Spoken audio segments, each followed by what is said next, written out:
The chapter begins at the Hunter Association office, where Chairman Go is seated in despair, his face covered by his hands.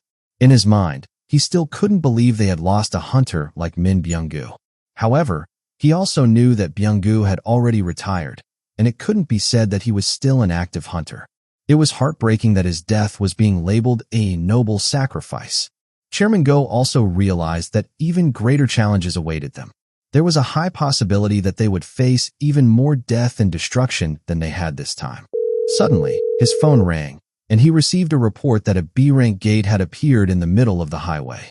Chairman Go thought to himself that a regular strike squad wouldn't be able to handle a B-rank gate, so he decided to call the major guilds for assistance. However, he paused when he remembered that Sung Jinwoo had opened a new office nearby. Meanwhile, Jinwoo was on his way home, riding in his car after meeting with the upgrader, Norma Selner. He was sure that the upgrader had noticed something about him, but he couldn't figure out exactly what it was. Jinwoo wondered if the upgrader had caught a glimpse of the system, which made him nervous because he had seen the look of terror in her eyes. After the encounter, Jinwoo doubted she would want to meet with him again. As Jinwoo noticed the heavy traffic, he thought to himself that this was why he preferred taking the subway. Suddenly, his phone rang. It was Chairman Go.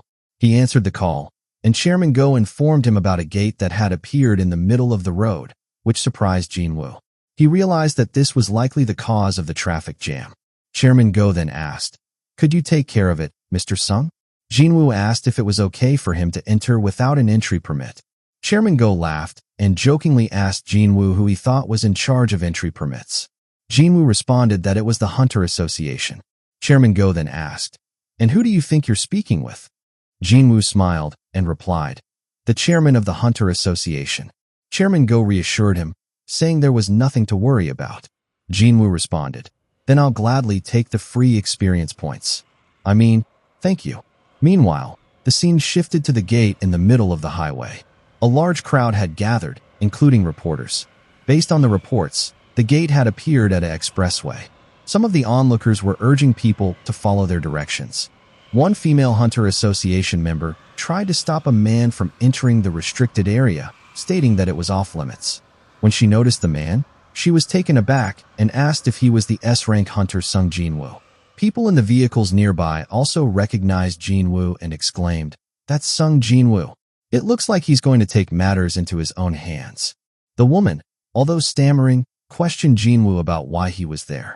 She reminded him that even though he was an S-rank hunter, it didn't mean he could ignore the protocol. She then asked if he had an entry permit for the gate. When Jinwoo didn't respond immediately, she insisted that even if he had a permit, he couldn't enter unless the required number of hunters were present. In Jinwoo's mind, he was simply following Chairman Go's instructions. He took out his phone and called Chairman Go, telling him that he was at the gate, but there was a bit of a problem.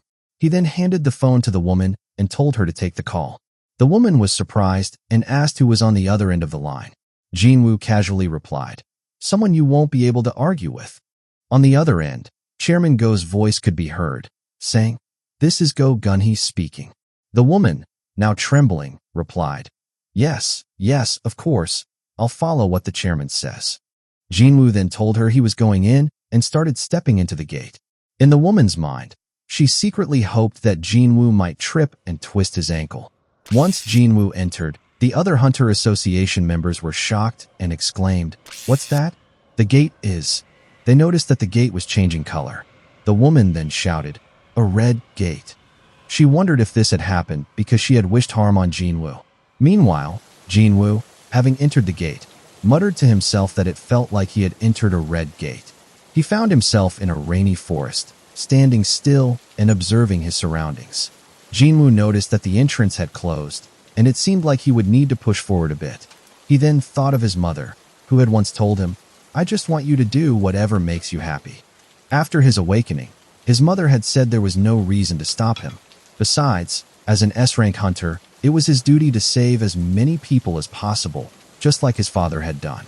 His mother had also told him that his father had been a firefighter before becoming a hunter. She had fallen in love with him after seeing him rescue people from a fire, and they eventually got married.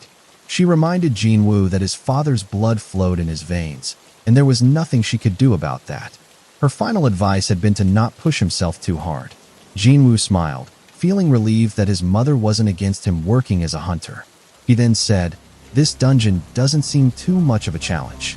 Inside the Red Gate, the beasts faced off against Jinwoo's shadow army. His mages cast fire magic that incinerated the beasts, and his generals joined the battle. The chapter ends with the following statement. Hunters are born to hunt. And magic beasts aren't the only enemies they must fight. Hunters must be careful not to fall prey to others. The tides can change at any given moment. So first-rate hunters never let their guard down. Even though there are tens of thousands of beasts to hunt, hunters will never stop hunting. Not a single hunter has the intention to stop the hunt.